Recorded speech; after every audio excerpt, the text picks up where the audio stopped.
कैसे हो मेरे प्यारे बच्चों। एक बार फिर से रोजाना की तरह आज बार फिर मिलने के लिए आ गए हैं। और जैसा कि हम लोग चल रहे हैं, सीरीज चला रहे हैं, 15 दिन का महाअभियान चल रहा है। और इस 15 दिनों में बच्चों आपके लिए सारे के सारे इम्पोर्टेंट क्वेश्चन लेके आऊंगा, जैसा कि मैंने वादा कर रखा है। और आज हम लोग उसी को अपने वादे के ऊपर कायम है और सारे क्वेश्चंस लेके आने की कोशिश कर रहे हैं। धीमे धीमे, बहुत ज़्यादा लोड नहीं लेना है। एक एक दिन में 10-10 क्वेश्चन तैयार करना है, बहुत ज़्यादा नहीं। आपके पास 15 दिन है और अगर 15 दिनों का टारगेट है तो 15 × 10 150 क्वेश्चन आपके पास अवेलेबल मैं करवा दूंगा, जो कि 100% बोर्ड में कहीं ना कहीं किसी न किसी रूप में आपके पास मिल ही जाएगा। तो आइए शुरुआत करते हैं मैग्नेटिज्म से। और मैग्नेटिज्म में बच्चों, जो बच्चे कमजोर हैं, पहले थ्योरी का पार्ट तैयार कर ले और क्वेश्चंस को याद कर ले। तो 10 क्वेश्चन यहाँ पे लेके आया हूँ, सेलेक्टेड क्वेश्चन है। एक बार सारे क्वेश्चन को देखते हैं लाइन से। तो सबसे पहला क्वेश्चन है, list the properties of magnetic field lines. यानी मैग्नेटिक फील्ड लाइंस की जो जो भी प्रॉपर्टी होती है उन्हें लिखना है। तो फिलहाल पूरे पूरे लेक्चर में सब कुछ अपलोडेड है, लेकिन यहाँ पे चूंकि इंपॉर्टेंट क्वेश्चन की बात कर रहे हैं तो सिलेक्टेड क्वेश्चन ही लेके आऊंगा।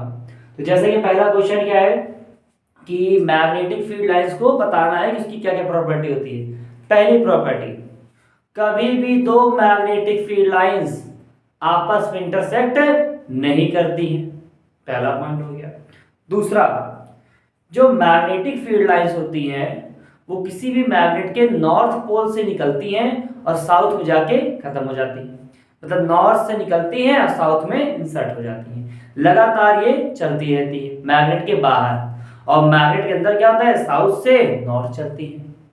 बात समझ में आ रही है। अगला पॉइंट, मैग्नेटिक फील्ड लाइंस की जो स्ट्रेंथ होती है वो उनके पोल्स पर ज्यादा होती है। अगर आपके पास कोई बार मैग्नेट है तो बार मैग्नेट के पोल्स पर मैग्नेटिक स्ट्रेंथ क्या होती है, ज्यादा होती है in comparison to middle portion. तो ऐसे कुछ प्रॉपर्टीज आप लिख सकते हैं। अगला, why two magnetic field lines never intersect each other. पुराना क्वेश्चन है बेटा, कभी भी दो मैग्नेटिक फील्ड लाइंस आपस में इंटरसेक्ट नहीं करती हैं। क्यों नहीं करती? कि अगर दो मैग्नेटिक फील्ड लाइंस आपस में इंटरसेक्ट करेंगी तो एक ही समय पर वहां पर दो डायरेक्शन अवेलेबल हो जाएगी। और अगर वहां पे कंपास को रखा जाए तो एक ही समय पर कंपास के लिए दो डायरेक्शन पॉसिबल नहीं हो पाता। दो टेंजेंट का फॉर्मेशन हो जाता है एक ही पॉइंट पे, at the point of intersection. अगला, state Fleming left hand rule. Fleming का लेफ्ट हैंड रूल सिंपल है। एक बहुत बढ़िया ट्रिक मैं आपको बताऊं। आपने बैंक का नाम सुना होगा, एसबीआई। क्या नाम सुना है? SBI, state bank of India. और ट्रिक की मदद से मैंने इसको बना दिया है एफबीआई। क्या बना है? एफबीआई। एफ का मतलब मैग्नेटिक फोर्स है, बी मतलब मैग्नेटिक फील्ड है, और आई मतलब क्या है? करंट। ये रहा, देखिए ये लगाया मैंने लेफ्ट हैंड को। और ध्यान दिए, एफ इसका नाम थंब, क्या कहा? एफ। ये क्या हो गया? बी। और ये क्या हो गया? आई। एफ मतलब फोर्स, मैग्नेटिक फोर्स, बी मतलब मैग्नेटिक फील्ड, और आई मतलब क्या है? करंट। एफबीआई से आप इसको याद कर सकते हैं, पूरा स्टेटमेंट है आपके पास, मिल जाएगा, आपको याद होना चाहिए। अगला, name the source of AC and DC current. यानी अल्टरनेटिंग करंट और डायरेक्ट करंट का सोर्स क्या है, कहां कहां से आता है। तो सबसे पहले हम डीसी की बात करेंगे। तो डीसी करंट का सबसे प्राइमरी सोर्स होता है सेल, बैटरी और डीसी जनरेटर। आप दो दो पॉइंट लिख सकते हैं, सेल, बैटरी और डीसी जनरेटर। सेम एसी से, एसी का क्या होगा? सबसे बढ़िया आपका क्या हो गया है? जनरेटर हो गया। क्या हो गया है? जनरेटर। क्या मेरी बात समझ रहे? सबसे बेहतरीन एग्जांपल होता है। बात समझ में आई? आगे बढ़ते हैं। List the method of producing magnetic field lines. यानी मैग्नेटिक फील्ड को प्रोड्यूस करने के लिए, मैग्नेटिक फील्ड को प्रोड्यूस करने के लिए कौन कौन से मेथड हो सकते हैं।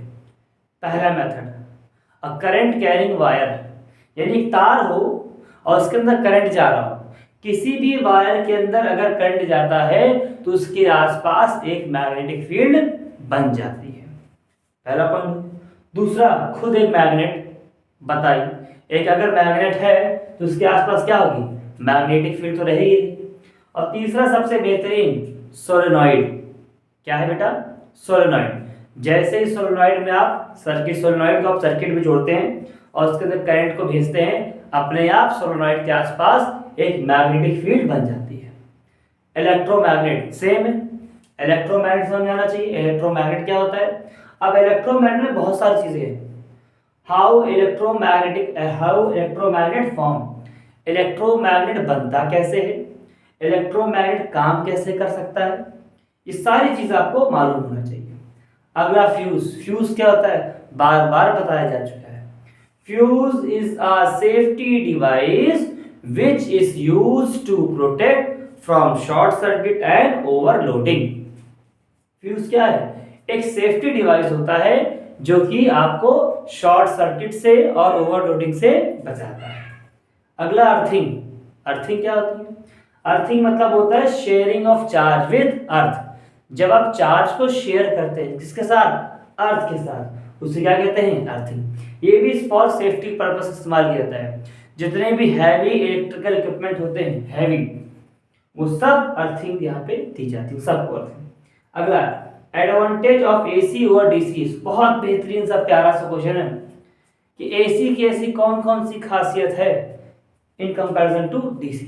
कुछ पॉइंट में बोल दे रहा हूँ कि एसी को यानी अल्टरनेटिंग करंट को बहुत दूर तक ट्रेवल कराना आसान होता है in comparison to DC. AC में पावर लॉस कम होता है, डीसी में थोड़ा सा ज्यादा होता है। अगला एसी का प्रोडक्शन यानी अल्टरनेटिंग करंट का प्रोडक्शन इजीली हो जाता है इन कंपैरिजन टू डीसी। क्या मेरी बात समझ में आ रही है? बहुत आसान है। हम बहुत ही आसानी से अल्टरनेटिंग करंट के पोटेंशियल डिफरेंस यानी वोल्टेज को बहुत आसानी से वोल्टेज को कम या ज्यादा कर सकते हैं। अच्छा, मतलब कम या ज्यादा करना है वोल्टेज को तो क्या लगेगा? ट्रांसफार्मर। क्या लगेगा? ट्रांसफार्मर। अगर difference between permanent magnet and electromagnet, permanent magnet और इलेक्ट्रोमैग्नेट में क्या क्या अंतर होता है?